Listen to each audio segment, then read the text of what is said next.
Hey everyone, Duox here, and for my first video on this channel in a very long time, I want to go over my new computer build that I will be primarily basing this channel off of and producing all the videos on. It is a great build, I'm really excited to have it.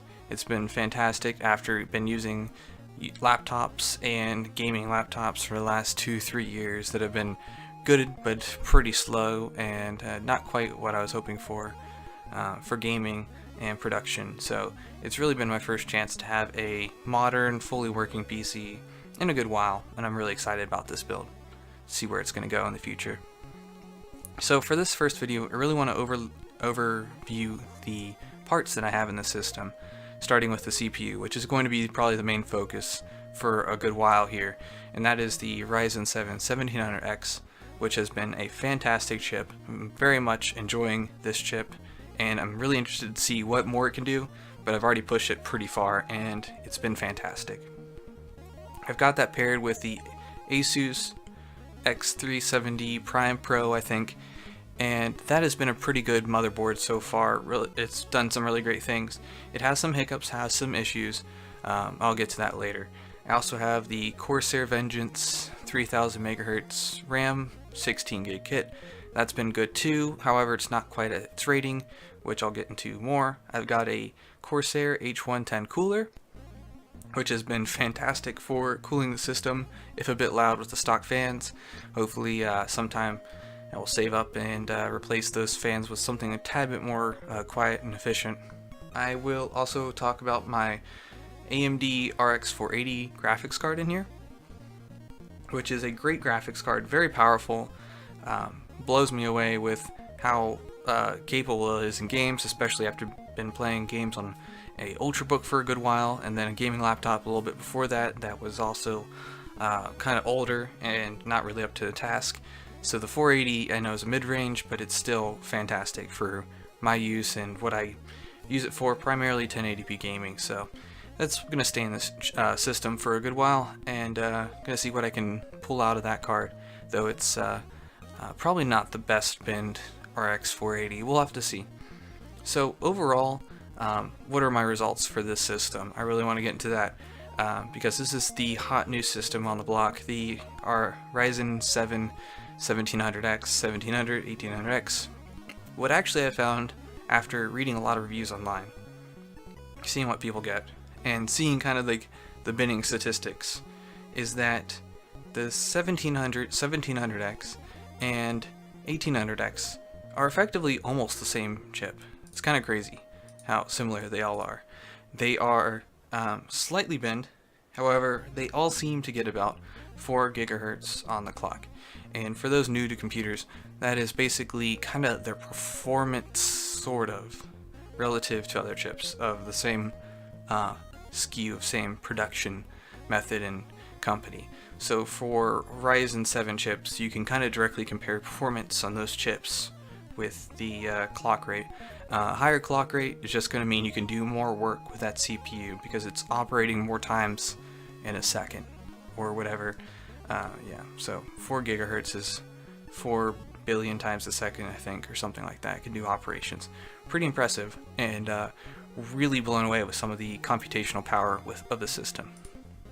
So here you can see some basics of my system, though it seems like my motherboard's not showing up. Let's get that up there. Hardware monitor. Let's get the motherboard. There we go. So what I have the system at right now, first off I'll start with the clock, is at 4 gigahertz. Now it's kind of rounding down a little bit. I don't know why the base clock is a tad bit lower. It's like 99 base clock with a 40x multiplier, but essentially it's 4 gigahertz. Up here you can see that I actually have the CPU V-core at 1.40625 set in the motherboard, but it fluctuates a lot, especially it'll go down a bit below it, and it'll go above it too, especially when running applications that really stress the CPU. These other voltages, they don't look to be reading properly. I don't know why the 3.3 volts would be reading 2, that seems to be very bad, but then the 3.3 should be right, this is right below, but that's the 5. The 12 volts giving a 0.1 volt, that's clearly impossible and it can't be right. So I ignore these pretty much. I don't know what they mean. voltage of the battery. I mean, I don't know what that is either. So here's something interesting with Ryzen. So the clock rate is important, the voltage is important, and there's kind of a triangle when it comes to overclocking. We have to balance three different things. You want to get as high of a clock as possible, because when you're overclocking, the more clocks you get, the more power it has to do computations and all that stuff. To get that higher, you can usually just turn it up and without changing anything. Eventually you'll hit a wall though, where you can't do much more than what it's capable of at a certain voltage. So you have to turn up the voltage. That's kind of the power going to the CPU. A very basic way of explaining it. So you give it more juice with higher voltage to overcome this higher clock rate that's kind of slowing it down, kind of putting more work needed into the system. But then when you put more voltage in, you're doing more work, the temperature is going to go up. So you have to balance around the temperature. For the Ryzen 7 chips, they're supposed to have a maximum temperature of 75 degrees Celsius. However, there's some reporting issues with the 1700X and 1800X SKUs, where they're actually adding 20 degrees Celsius to the actual temperature of the chip. So my chip right now is not doing a whole lot, it's simply recording. And I found temperature IN0 is actually the core temperature, as I think Ryzen master application will back me up on this one. Let's make sure. Yeah, 56, 55. That's the CPU temperature right there. They're kind of slightly different, but they're essentially the same reading. 55 degrees, but actually if you subtract 20 degrees Celsius off that, you'll get the actual temperature of my CPU. And so right now I'm running at about 35 degrees Celsius, and if I'm benchmarking, I'll hit 85 reported or 65 actual degrees Celsius. I have a bit of a problem with that because the motherboard, but I'll explain that later. Basically, the motherboard is ramping up my fans when it shouldn't because it's reporting too high of a temperature. And I don't know why AMD did that. Kind of frustrating because it really does make my computer a lot louder than it needs to be. But definitely it's creating a really good overclock. And hopefully once that temperature issue is fixed, that'll make my fans quieter. And then I'll feel comfortable putting more volts to my CPU to get a higher overclock. So that is the clock, the voltage, and the temps. Next I want to go over to the RAM. Here you can see similar reporting tool. For the voltage, saying about what I set it to, 1.40625, it's just rounding error there. And the clocks and everything is all the same, and you can see I got the 1700X. So going over to the memory, you can see that I actually have it clocked to what looks like 1330. We actually double that for RAM in your system, your computer RAM. So it's actually at 2660. 2666 is the setting in the motherboard. So that's pretty decent as far as DDR4 type RAM, which is the RAM this computer uses. But it's not actually what this kit is rated for. This kit is rated at 3000 megahertz, and so that makes it running a bit slower than it's rated at. So it's like not going full speed. For some reason the motherboard is having issues setting it to 3000 megahertz. Other people with my same exact kit, same exact motherboard, have been able to get it to 3000. But I'm stuck at 2666. I flashed a beta BIOS to the motherboard, and that got me from 2133, which I was stuck at, and I could not really overclock past that without even a hint of instability. But now there's no instability at all at 2666. I'm trying to get for 3000 or 2933 as it is in the motherboard. But the problem there is, for some reason my system power trips 3 times and then does a soft reset 3 times if I set it to 2933, regardless of voltage and all that other stuff. So I think I'm just gonna have to wait for the actual BIOS to come out before it hits 3000. I'm hopeful it'll hit 3000, so I really would not like to return the kit or anything. But 2666 is doing alright for right now. Ryzen really needs high CPU or high RAM clocks because the way the CPU works, it's complicated. But there's 2 chips, kind of. You can almost think of it on one CPU package, and they have to talk to each other. And they talk to each other based on kind of the RAM speed. So if you get higher RAM speed, they're able to talk to each other faster, and so increasing the RAM speed directly affects the speed of the CPU more so than Intel. So I'm hoping I can get more overclock, but one of the things Ryzen's having trouble with, especially the other early motherboards are having, is the RAM speed right now. RAM timing's pretty good.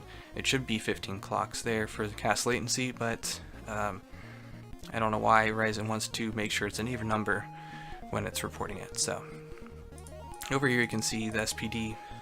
This will kind of tell you SPD tab and CPU-Z is nice. I don't know what SPD means. I don't know exactly what that's talking about, but it does tell you the timings table of XMP profile. So basically XMP is like what your kit is actually rated at and what it can actually do, like guaranteed kind of by the manufacturer of the RAM.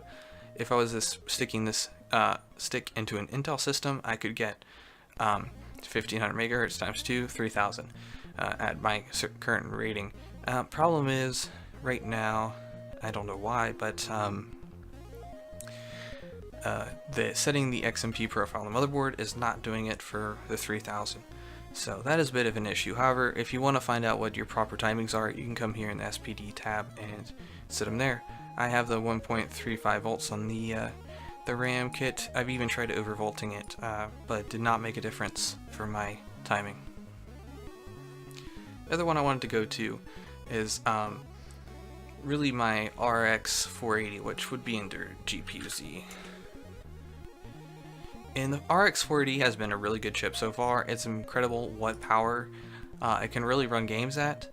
I'm really enjoying the smooth 60 FPS in almost every 1080p setting.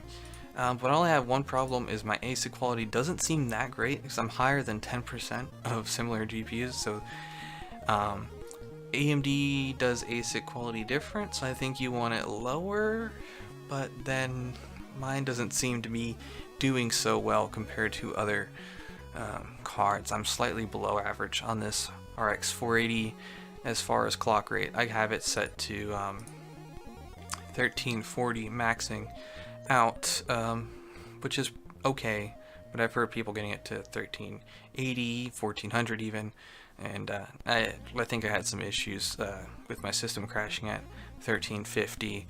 I'll try toying with that more later, but the voltage on the GPU seems really locked down, so that's going to take more tinkering to get working correctly. But you really can't push the voltage, which is this guy down here, VDDC. You can't push that too high. The software won't let you increase it beyond a threshold. And the clock rate is pretty good, but yeah, like I said earlier, it's kind of problematic. It's been pretty actually hot, I think, in my opinion, at 55, just sitting idle. That's pretty hot for a GPU. It's doing a little bit of work though, I guess, rendering the desktop, so it makes sense. But in gaming, you can get 75. I kind of have the fans profile a little bit lower, and I have some power saving, or not even power saving, but temperature settings that's going to make sure it's not going to get too loud with the fans. I really have the fan curve set pretty low because the fans on this, it is the MSI Armor RX 480. The fans will get very loud under load, so trying to manage that.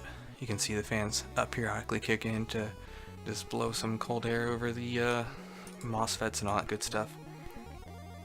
So that is my results of this computer. So as you can see, 4 GHz on the chip is fantastic. I'm really happy, especially for a chip that comes, I think, like one core will get to 3.7 just by overclocking. A couple hours, I was able to get it to 4 GHz, which was fantastic. I'm really happy with the performance of the CPU. I originally had a 1700, which was also a great chip. However, it was pretty much locked into 3.9. No matter how many volts you put through that thing, it would stay at 3.9 unless it would get obscenely hot. And that one didn't have the temperature offset, but it did get extremely hot. So that one was a good chip, especially for 330. But Micro Center had a deal on the 1700X where for 20 bucks more, you basically got a 1700X, which is a slightly better bin, and I decided to return the 1700, roll the dice on the Silicon Lottery, and see what I get with the 1700X. Seeing they're almost similar chips, but the 20 extra bucks to get me another to solid 4 GHz, and I think I can definitely get it further. I haven't really tried much overclocking the CPU afterwards, kind of let it sit at 4.0625 in the motherboard. But I will try overclocking it more. I've been mostly fighting the RAM because of how important RAM is to Ryzen. So what have been the challenges? Like I said, the main challenge I've had with this system actually has been the RAM frequency. At 2666, like I've just had complete trouble getting that to even work. With the previous version of the BIOS that is available to the public, I was able to get 2133 and locked in where it was rated at 3000. And I thought that was kind of getting ripped off there. I can't believe that 3000 megahertz RAM wouldn't work at even 2400, but anything that would stress the RAM, such as, oddly enough, Overwatch, was a huge test on the RAM stability. And it seems other people are having similar issues with overclocks on the RAM in Overwatch. But that would crash the game if I had it even slightly higher. Now, no Overwatch crashes whatsoever at 2666, and that is after flashing a beta BIOS I found from Tiny Tom Logan, I believe, which I found through the AMD subreddit. But that has been working really well. Kind of risky to flash that beta BIOS, but I think it worked out in the end. But the instability at 2933, like I said, where it just power trips my computer if I set that, it's probably due to the beta nature of that BIOS. So what other issues I've been having? Yeah, the BIOS actually gave me fits earlier. So what I tried to do is flash, I was on 0502 was the BIOS the motherboard came at. And you want to update the BIOS for a brand new system. They're going to be ironing out a lot of quirks. And so I updated it. I made the mistake of updating it through the operating system. And what happens is any kind of instability in the operating system can cause the BIOS to update during the in software to fail or have some issues. Now I didn't even have my system overclock or any tinkering with it yet, so I wanted to update the BIOS before anything. Unfortunately, my update of the BIOS kind of failed, and it just hung there for, I don't know, 30 minutes, kind of maxing out my CPU and just being unresponsive. And then I finally got a blue screen, which is kind of terrifying if you're updating a BIOS, because that can mean the BIOS is just dead, your motherboard's dead, you have to go return it, and good luck returning that. If they check it, you might be in trouble. So what I ended up having, actually didn't have to do anything. What ended up happening is my motherboard rebooted somehow, and I was able to get back into the BIOS. I don't know how that worked out, because I thought I would have corrupted the BIOS while flashing in software. So the lesson learned, always flash from the BIOS utility inside the BIOS. The next update I got, the 0504, I flashed from a USB, and everything turned out okay. That was the best way to do it, and it was definitely actually much faster too to do it that way. And then I got the beta 0505 BIOS, which has been great, and it's got me much faster RAM timings. And that one I also flashed from a USB stick in the BIOS, and that's definitely the best way to do it. I didn't have any issues with instability there. Now I've heard some people, like me, updating in software, the BIOS has actually corrupted the BIOS entirely and just killed their motherboard, and they had to go return it. And that's on the higher end motherboard, the Asus Crosshair 60, I think it is. That one's been problematic for a lot of people, and my motherboard has also been problematic for more than just me. So my issues with the motherboard have not been isolated to just me. If you were looking for a motherboard, I would recommend the ASRock Taichi X370. I think that's been the highly recommended motherboard. It's got more power phases on the CPU, so it can put out a little bit more power and maybe a little bit cleaner, because probably the more phases, each can do more work because it's more of them. And if you kind of switch off of them to give them all kind of a chance to work, you can actually deliver cleaner power, which can be better for CPU overclock stability and more power. So mine's 10 phases and that one is 12, so they do a thing called doubling, which is not exactly true 10 and true 12. It's more like 5 doubled and 6 doubled, I think. I'm not speaking with any strict experience here. I don't really look at motherboards very closely and analyze the MOSFETs and all that stuff. But that's from what I've heard of other people, and from what I've seen of my motherboard, it's 10 phases. So but 10 phases is fantastic. I know some motherboards have 4. Oddly enough though, on Ryzen, 4 phases I've heard people getting insane overclocks. And it definitely seems like the overclocking potential of your chip is related more to the chance that you got a good chip than the phases on the motherboard. So I'm not sweating my 10 phases. I think my clock rate right now is determined almost strictly by my CPU and not the motherboard or any motherboard issues. So that's good. But I think I can get 4.1 if I tinker around with the voltage and load line calibration as well, which is kind of tricky to deal with because it looks like it shoots a ton of volts through your system. That max voltage will go up to I've seen 1.6, which is terrifying. I don't want to kill my CPU, so I want to make sure that I'm not doing too much load line calibration and turning up the V-core too high to get stability at 1.4. I was able to run 1.4, but as soon as I ran a benchmark it would crash. So that's kind of on hold for now. What other issues have I had? I talked about the computer freezing during the BIOS update. Every BIOS update causes your overclock to kind of fail, so you have to redial in the settings. You have to reset your motherboard back to stock before you do a BIOS update, or else it'll do a crazy high overclock on your CPU, like 5 gigahertz or something ridiculous. I've seen 4.5. Your system's not going to post at all. And so my motherboard accidentally tripped. I accidentally didn't reset my motherboard, so it tripped about 3 times until it did its auto clear CMOS kind of thing. And then I was able to get back in. But make sure if you flash BIOS, you reset your BIOS back to stock settings. The fan speed has been another issue on Ryzen. Definitely it's extremely high. Right now it's not too bad. But if I ran an overclock like in CPU-Z, so let me go ahead and bench it, stress it, and I can get 20K multi-threaded CPU performance. But as you see, the temperatures are at 64, kind of low. Give it some time, it'll ramp up. I don't know if the mic's picking this up, but my fans are ramping up. This is the CPU fans. Right now it's actually at, I think, 49C and 50C, which is extremely low temperatures. But at 71, it looks like I'm 4 degrees away from power tripping, or temperature tripping my CPU. That's really bad. So you can hear my fans ramping up to 1600, which is pretty loud when they're right next to radiator. So that's been kind of a pain in the butt to deal with, because I don't want my fans at 1700 when it's only at 55 degrees Celsius. If it was actually at 75, maybe it would be an issue because it would actually be too hot for my CPU, but it's not. So I wish AMD could fix that, or Asus would fix that and make sure the temperatures are reading a bit lower. Apparently the older BIOS doesn't have the temperature reading issues, so you can go back, flash the old BIOS, and you're fine. The problem is, then I can't get my RAM overclock of 2666, so do I choose higher RAM speeds or quieter fans?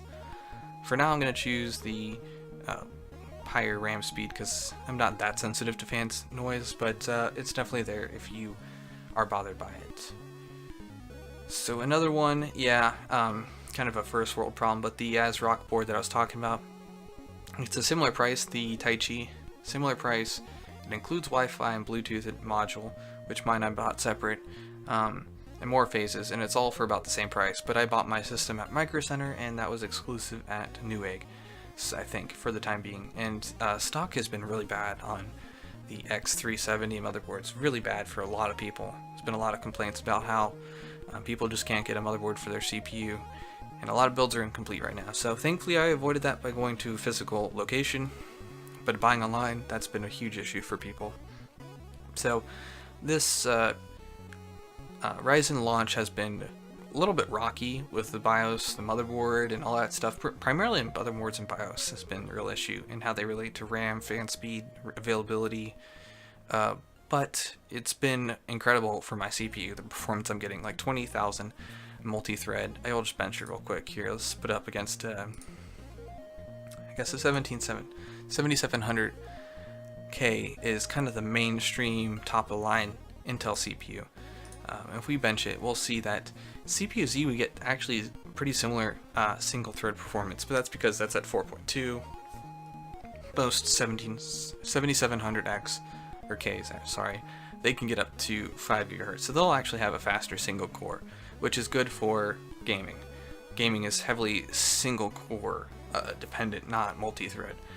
However, if you're doing something multi-thread related, such as streaming, recording, computations, and actually just multitasking, because separate programs can run on separate threads, and it's just more overall power. My system right here really just destroys the 7700K. It's twice as fast, and even with a little bit of overclock on the 7700K, it'd probably be about here. I don't know the actual number, but still nowhere near as much computational overall horsepower as Ryzen has. So it's been a really good system for what I'm doing. So I want to get to some of the recommendations that I have with Ryzen from what I've seen in reviews, my own experience with it, my own experience gaming, my own experience streaming, recording, computations, benchmarking, just fun tinkering. Ryzen, if you like to tinker with settings in the BIOS to get everything working just right, this is a great CPU, because on launch, nothing's working exactly as it should, but that's actually kind of fun, because it's kind of a challenge. You know, I like tinkering with computers. I like trying to make the settings work just right, because that's the challenge for me. So Ryzen has been great for that. I really learned a lot about overclocking because I had to. But that's been definitely a challenge. If you don't like huge amounts of tinkering, you can get the 1800X, which comes stock at 4 GHz. That's really expensive. The 1700 comes at $330, so $170 less US. But you have to actually dial in the overclock yourself. But if you're someone who doesn't even like tinkering with CPUs for the clock rate, I'd wait till the Ryzen 5 chips come out, which I'll mention more later. If you're someone who only wants to do high refresh gaming, like 144 Hz monitors at 1080p in low settings, maybe like Counter-Strike players, League of Legends perhaps, what other competitive games? Overwatch? No, not really. I'll get more into that later. If you're obsessive about getting 144 Hz in the absolute every last little frame at the high end of every video game, maybe go the 7700K from Intel. Just because when it comes to very high FPS in games, Intel does eke out in many of them. But it only ekes out advantages when we're talking greater than 100 frames per second. If you have a monitor that is not doing 100 frames per second more, like 120 Hz monitor, 144 Hz monitor, the 7700K offers no advantage really there. And Ryzen has been more than capable of hitting 60 FPS in everything I've thrown at it. Especially for 1080p, 60 FPS, no problems. My 480 graphics card actually is the bottleneck, and you have to go for a much more powerful graphics card to put a real bottleneck on your CPU. So I'm talking the 1080 and 1080 Ti graphics cards from NVIDIA. Those are powerful enough to put a bottleneck on your computer at 1080p. However, what do you do in gaming at 1080p with a 1080 or 1080 Ti? You probably should be at 1440p or 4K, which Ryzen seems to basically be matching Intel at, because then you're putting the workload on the GPU. I know there's been some flack about saying, well, yeah, 1440p, you're just shoving the bottleneck to the GPU, you're not testing the GPU. Testing the GPU is important, but it's not really a real-world circumstance. So it's like, Intel, yeah, is better for gaming, but in real-world circumstances, it kind of doesn't matter. And for the 1700, you're paying $330, and for the 7700K, you're paying, I think, around 300. So you're getting basically similar game performance at any reasonable setting. What is the real advantage of Ryzen though? Multitasking. So you're doing CPU encoding of streams, which is the best way to get the best stream quality. I'm going to go over that in another video. CPU encoding, X264 encoding for the video. Ryzen absolutely dominates at that. I can get medium preset on the OBS setting for X264 encoding. which doesn't sound like a lot at face value, but the medium is about the highest any CPU that I know of can get right now. Because I think the 7700K actually kind of drops frames at medium. It maxes out the CPU because it only has 4 cores, 8 threads. Ryzen has enough threads and enough cores to actually do medium rendering. And what that results in is you're going to get the best stream quality on Twitch by far. You can do GPU encoding. I'll talk about that more in another video. But GPU encoding of video is actually lower quality for some reason. The decoder and encoder on the graphics card for video is not as powerful as software on the very high-end CPUs. Software encoding meaning CPU encoding. So that is something to consider. If you're streaming or recording, Ryzen is a obvious pick over Intel. For real-world things such as 1080p 60 FPS gaming, Ryzen and Intel are going to be exactly the same. And actually, for that example, I would recommend holding out on the R5 or the Ryzen 5 chips, like that were just announced a couple minutes ago, 1 hour ago. Those chips are going to be fine for 1080p 60 FPS gaming, for sure, and they're going to compete with the i5s in price or below. And overclock, they're probably going to beat them actually in gaming, I'm pretty sure, for lower price. We don't know the numbers, but it's looking like that, because you're going to have 4-core 8-thread versus 4-core 4-thread. You know, games can use 8 threads. They can't use 16, so that's where Ryzen falls a little bit short. But the 4-core 8-thread, it's going to be maxing out that CPU, and so you're going to actually have more gaming horsepower, truly, than i5. So we'll have to see on the benchmarks of that. I'm really interested to see that. I'll recap that in another video too. But for just simple 1080p gaming, hold out in the R5. For streaming, the R7, and for 1440 or 144 hertz gaming, probably the 7700K is the pick to go. But yeah, for rendering, multitasking, like a lot of people are going to be gaming on one monitor, maybe having YouTube up on the other monitor. Well, YouTube right now is heavily dependent on VP9 decoding, which is a CPU-based software for the most part. There's a couple of chips that the new Kaby Lakes can decode VP9, I think, in hardware. But for the most part, all CPUs have to software decode VP9. That's going to put a lot of work on your CPU. So if you're watching a high-res YouTube stream on one monitor and gaming on another, you'll probably see frame rates dip on an Intel chip because it just doesn't have enough threads to manage that.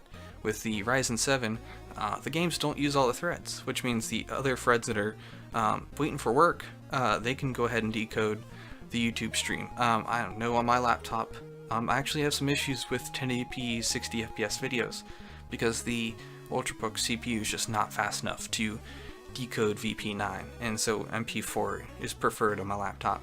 But VP9 streams give better quality. That's a story for another day on my streaming video. But for what I would do in the future if you're looking to get a CPU, probably wait for the Ryzen 5 reviews. There's been some issues with gaming on the Ryzen 7 because the CCX, it's like basically have 2 chips on one chip. And that's causing some issues for gaming. So the Ryzen 5 might actually be a little bit faster for gaming. But if you're someone who's gaming and streaming, the Ryzen 7 is the obvious pick. 7700K, probably 144 hertz monitor gaming.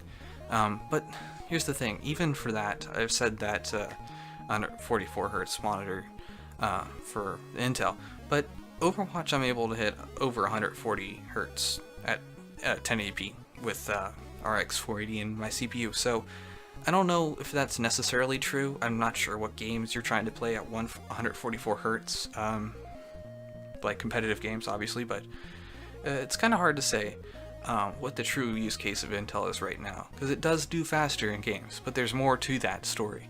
And I think some people have been leaving that out. So what else I want to do is, in this video, I want to kind of open it up to questions or even suggestions of games I should bench or tasks I should bench. I actually did a a thread on the RAMD where I offered to bench some games, and I was kind of just getting used to my computer, so I didn't quite get to all the requests of benching games, but now I am fully settled down and ready to bench some games, and I would love to make some videos on Ryzen's performance with the RX 480. I don't have other graphics cards on hand, so I can't do that, and I only have a certain amount of Steam game, so I can't really test all the games that people have been offering. And I also want to test 4-core 4-thread versus 8-core 16-thread in another video. So a lot of videos coming up here. Tell me what you guys think of this first video.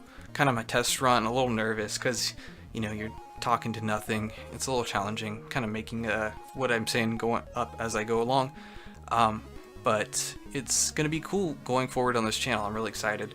Hopefully you guys like this. Give me a like, comment on what you want to see with this channel, some tests you'd like to see, any feedback, and be sure to subscribe because I'm going to be making more videos almost daily here coming up soon. Also check out gaming channel where I'm going to do some gaming footage with my Ryzen 7, primarily the reason why I got the Ryzen 7. Just let me know what you guys want to see from the channel going forward and what you guys think. I'll see you guys in the next video.